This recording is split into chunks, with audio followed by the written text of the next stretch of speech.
This is episode 116 of That Shakespeare Life.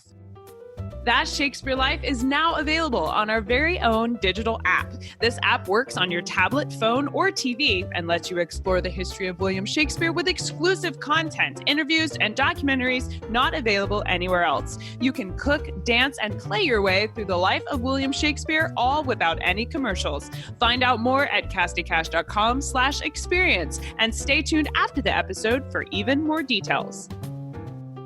Hi, I'm Dorian Fuller, an archaeobotanist. Another great method for studying the life of William Shakespeare includes listening to this. It's That Shakespeare Life with my friend Cassidy Cash.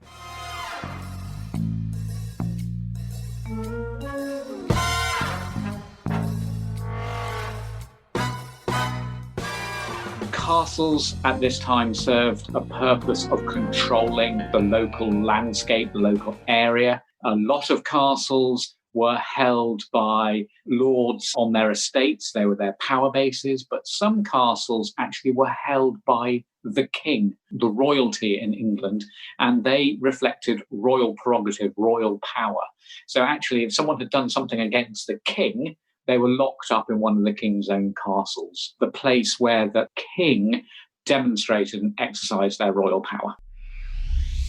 Welcome to That Shakespeare Life with Cassidy Cash. Cassidy believes that if you desire to successfully learn or perform Shakespeare's plays, then understanding the real life and history of William Shakespeare himself is a must. That Shakespeare Life is the podcast that helps you go beyond the curtain of some of Shakespeare's most iconic works and explore the world of early modern England as Shakespeare would have lived it, learning from the writers, historians, and performers who know it best.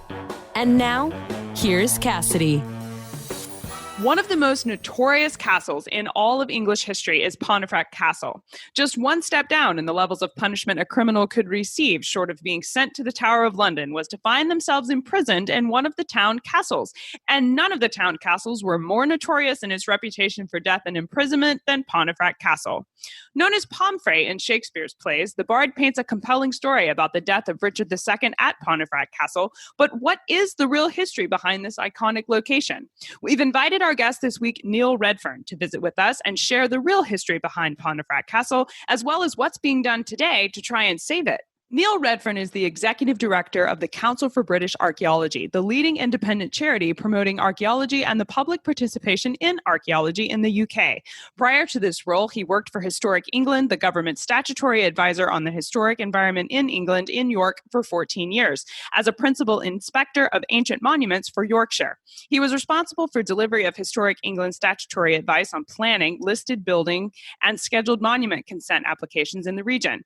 He has a Master of Philosophy in Archaeological Heritage Management and Museums from the University of Cambridge and a bachelor's degree with honors in geography and archaeology from the University of Manchester.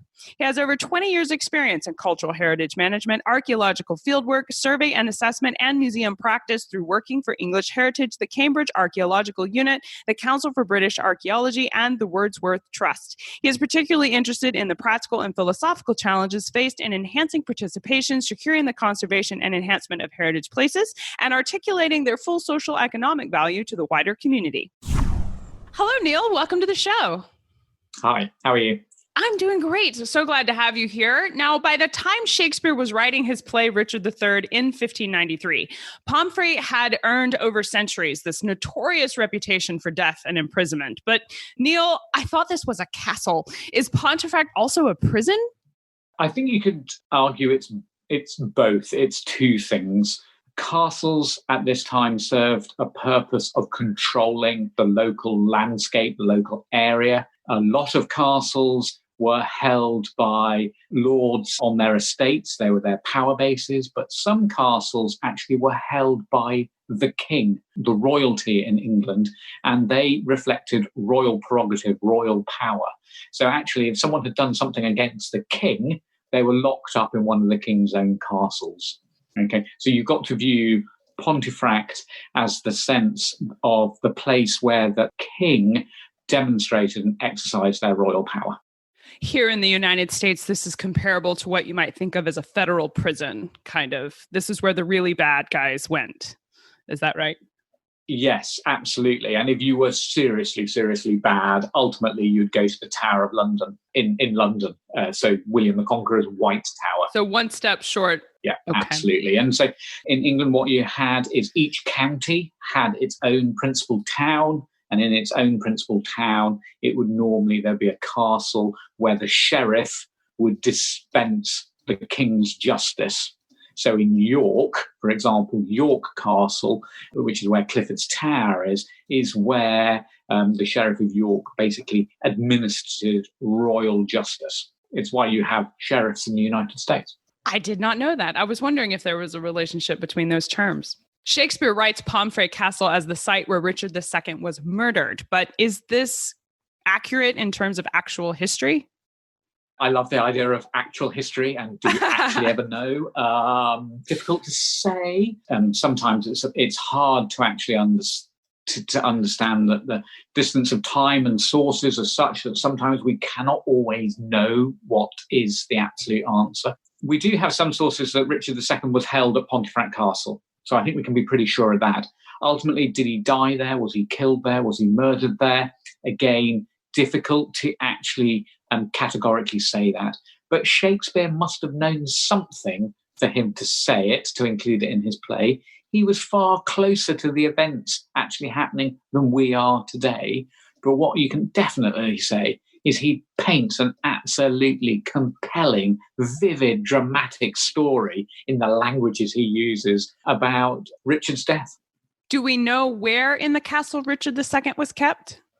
Not exactly. There are a couple of sets of what you might perceive as dungeons in the castle. So in the main Bailey area, there is an underground chamber that we know in the English Civil War soldiers were imprisoned in, but it probably started as a storage chamber.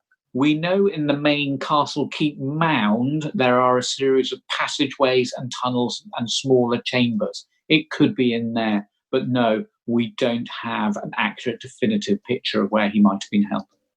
In the mid-1300s, Pontefract Castle belonged to John of Gaunt, who used the castle as his primary residence. When John of Gaunt died in 1399, was Pontefract Castle part of the properties Henry Bolingbroke returned to England to claim, such that this castle played a part in the start of the War of the Roses? I would say it played a part at the start and throughout. You know, the land that was owned and how it was controlled was reflected through the different castles that actually happened. Obviously, the north of England was a huge power area that was fought over. You know, we are less than 20 miles from the Battle of Towton, the site there. We know the Yorkist army came north, crossed the river near Pontefract at Nottingley. You can see that from Pontefract Castle. So this site played a role.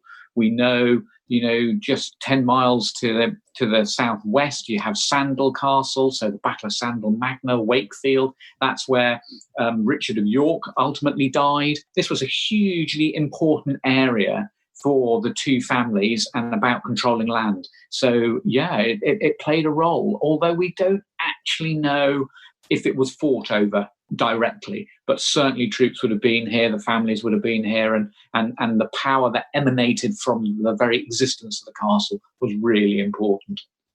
Today, the castle is sadly in ruins, making its former glory somewhat hard to imagine. Neil, I would like to ask you to describe for us the castle's physical description. What did the castle look like when it was in good condition and fully operational? Okay, it was a big castle, and I think what I want you to try and imagine is it sat on this knoll, this sort of hill, which probably had quite a large escarpment, almost like a cliff face to it. Okay, and then the castle would have risen up above it. Now, what you've got to imagine is when this castle was built, it would have been so much bigger than everything else around it that, in a sense, that would have magnified its size and its appearance. But it was quite a traditional, Norman castle. As it had a hill, a Bailey Hill, on top of which there would have been a keep. At Pontefract, what happens is that earth hill gets later enclosed by a stone wall. So again, you have a keep tower that is really impressive. It had a very, very large inner bailey. and then 2 outer baileys. So these are areas which are surrounded by walls. But what I want you to imagine is it's not just a fearsome place. Pontefract Castle had royal apartments, the king's apartments and the queen's apartments. Okay, that would have been really quite high status buildings. Okay, in one way you can look at Windsor Castle today, yeah, and what you actually see is not a castle but a residence where someone lives. Yeah, right. So again, what you're looking at with castles is they're not wholly defensive; they are places of living. And so Pontefract, we know, had chapels. It had really high status halls where people and royal apartments where people lived. And there was an element of gardening going on in the surrounding land. What eventually happened to Pontefract Castle? I mean, how did it get to be in its present ruined state? So the important thing coming out of John of Gaunt's ownership is the castle passes into royal hands. It's royal land. It belongs to the crown.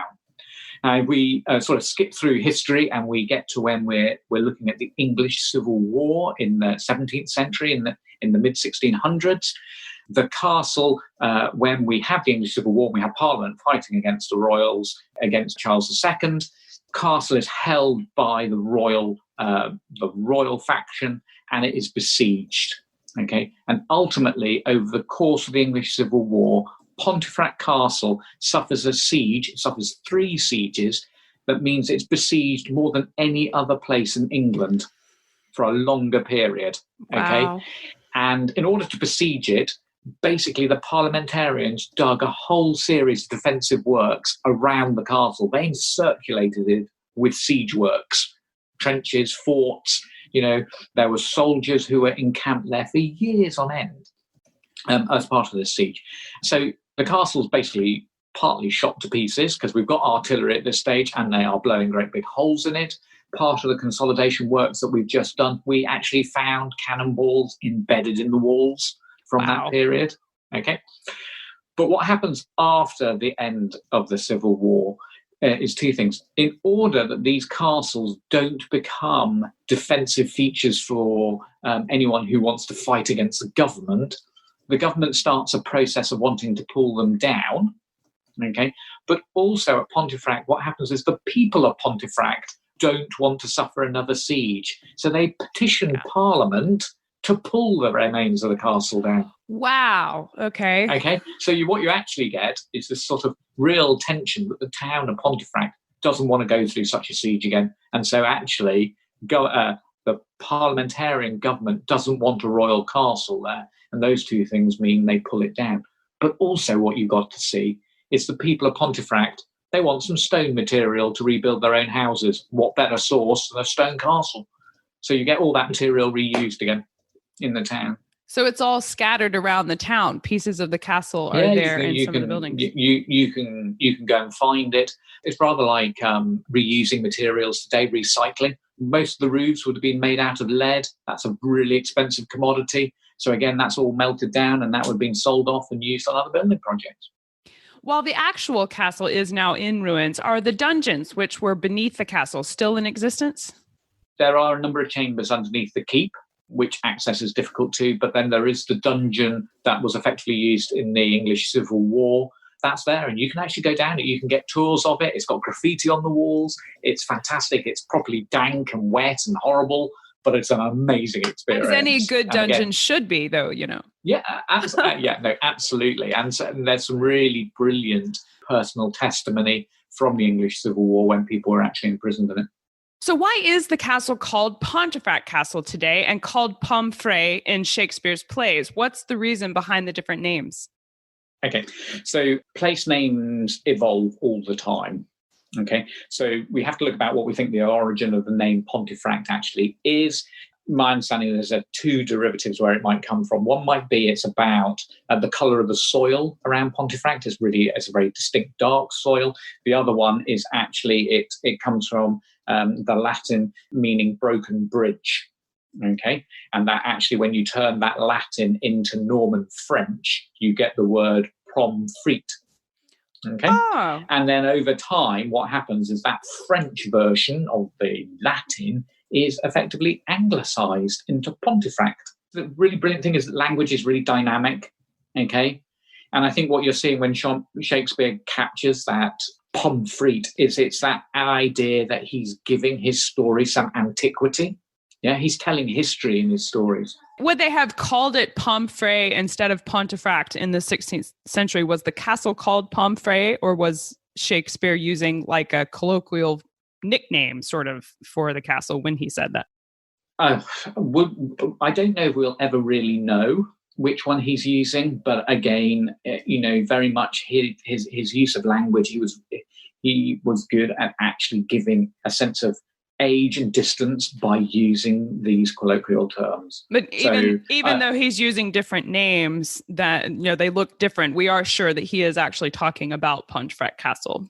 Yeah, absolutely. So an analogy is the idea that you have the Big Apple and you have New York. Yeah? That's a perfect analogy. There you go. Everyone would know what I mean by the Big Apple. Exactly. Yeah, everyone knows what I mean by New York. So it's about the terms aren't always used, but their understanding is really clear. I read that there's an active excavation project happening at Pontefract Castle, a dig at the gatehouse, I believe. Now, Neil, tell us how this project is going. Okay, so, well, obviously, as you can imagine, given our current little crisis in society, there is no excavation at Pontefract Castle because everything is in lockdown. But what happened is the ruins of Pontefract Castle have been undergoing a major consolidation process, so conservation to actually make sure that they survive. And in doing some of that, trenches were required to build a new wall to retain part of the gardens. And when we put the trenches in, we hit an enormous stone wall. And what happened was we needed some time to think about what to do with it. And we got some money to do an excavation. And what we ended up discovering was a drawbridge pit from the original castle. So this is the main gatehouse into the castle. And what you literally find is a stone-lined chamber over which you would have had a wooden drawbridge. The chamber is still there? Yes. That's amazing. Were you able to go inside? Yes, we were able to drop down in it. It is huge. And so what happened is we had a set period of excavation time in October and November last year. So that was done. And because the pit was so big, the idea was we were hoping to go back to do some more excavations. But because of the whole coronavirus, that's not happened. So we don't know, in a sense, what's going to happen. The area is still open. But yeah, and what I've done in the resources pack that I've given you is I've given you a link to the company's website who did the excavation. They're called Dig Ventures. And they've got so much material about it online that you can access and actually have a look at that project. It's amazing. The images are fantastic. And the videos that Neil's talking about are actual videos where you can see visually what they're doing. And we'll make sure to link to this information in the show notes for today's episode. So make sure you check out those to find that. Now, Neil, I know we would love to explore Pontefract Castle further. What are some of your favorite books and resources you can recommend we use to learn more? So what I've done is I've actually really focused on giving you some online resources, mainly because these partly give you a real sense of actually how you can almost virtually visit the castle. So the first one is a direct link to the Pontefract Castle website. So that's set up by the people who actually manage Pontefract Castle. And there's loads of history resources on there that you can actually download and actually see. And it's a really good introduction to the site. I've then given you a couple of links to organisations who've done some of the excavations. So Dig Ventures, like I've mentioned, you've got a link to them. You've also got a link to a company called Wessex Archaeology, who've done a lot of archaeology and stuff. So these get you to be able to see the site. And then finally, what I've done is I've given you a link to a website that explores the de Lacy family who founded Pontefract Castle. And again, there's just some really interesting context material about how these families were interlinked across whole areas. So the de Lacys also had castles in Ireland and in other parts of England. And it just gives you this sort of sense of idea about how power worked in the Middle Ages. Those are excellent resources. Again, we'll link to all of these in the show notes for today's episode. Neil, we ask everyone this next question here at That Shakespeare Life, and that's, what's the one book you would take with you on a deserted island? My friends in England tell me I'm supposed to allow you the complete works of Shakespeare and a copy of the Bible, so your choice would be in addition to those. What would be the one book I would take? Okay, there was an author called Robert Holstock who wrote a book called Mythago Wood. Okay, and this book is about a forest, a wood, that when you encounter this wood, you are introduced to historic mythical characters. So Robin Hood. And what the story is about human conscience, and that actually each generation has its own heroes. And this wood effectively captures human heroes throughout time and sort of gives them a power and an energy. And it's about what it's really about is actually how we turn history into almost myth and story to comfort us in the present. That's fabulous. No one has ever recommended this book, and I'm disappointed by that because it sounds so exciting. I'm going to go and read it myself. Robert Holstein, he ended up doing a whole series of these books. But again, what is important for me about it is this sort of transition and this really fascinating balance between history and storytelling. So again, this idea as a historian, we can never truly fill in all the gaps about how people were feeling in the past. And so some people who write historical novels add that element of feeling in. Are they right? Are they wrong? And that relationship to me is really fascinating. It is fascinating for sure. Well, what's next for you? What are you working on now that you're excited about? Since we first talked about doing this podcast, I've changed jobs. Congratulations. Thank you very much. I don't work for Historic England anymore. I now am the executive director of the Council for British Archaeology.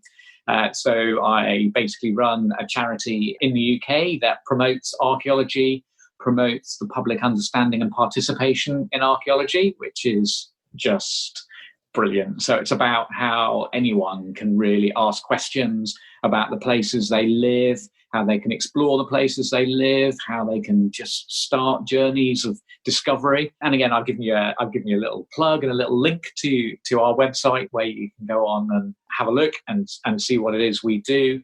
So again, the sort of work that we were doing in excavating the gatehouse and making it a very public excavation where people can actually get their hands dirty and actually experience excavating and digging and exploring. That's what I do now. So I promote all that, which is brilliant.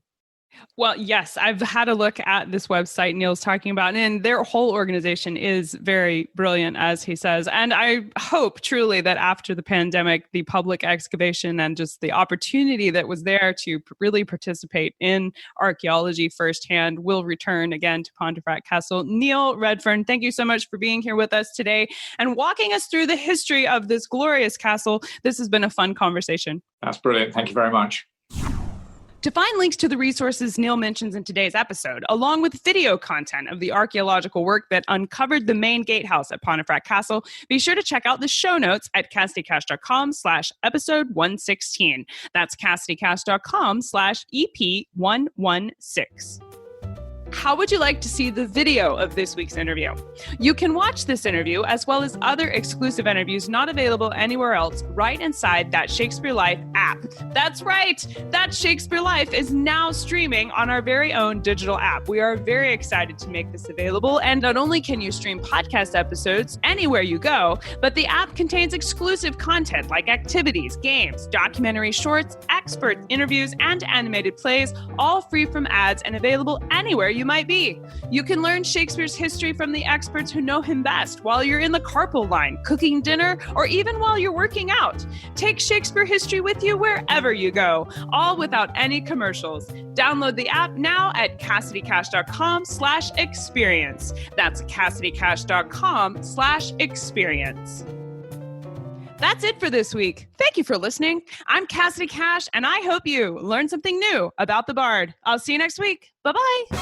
Thank you for listening to That Shakespeare Life. As always, the best conversations happen after the episode over at CassidyCash.com. Become a part of a vibrant Shakespeare conversation by adding your voice over at the website. Until next time, remember, when you want to know William Shakespeare, you have to go behind the curtain and into That Shakespeare Life.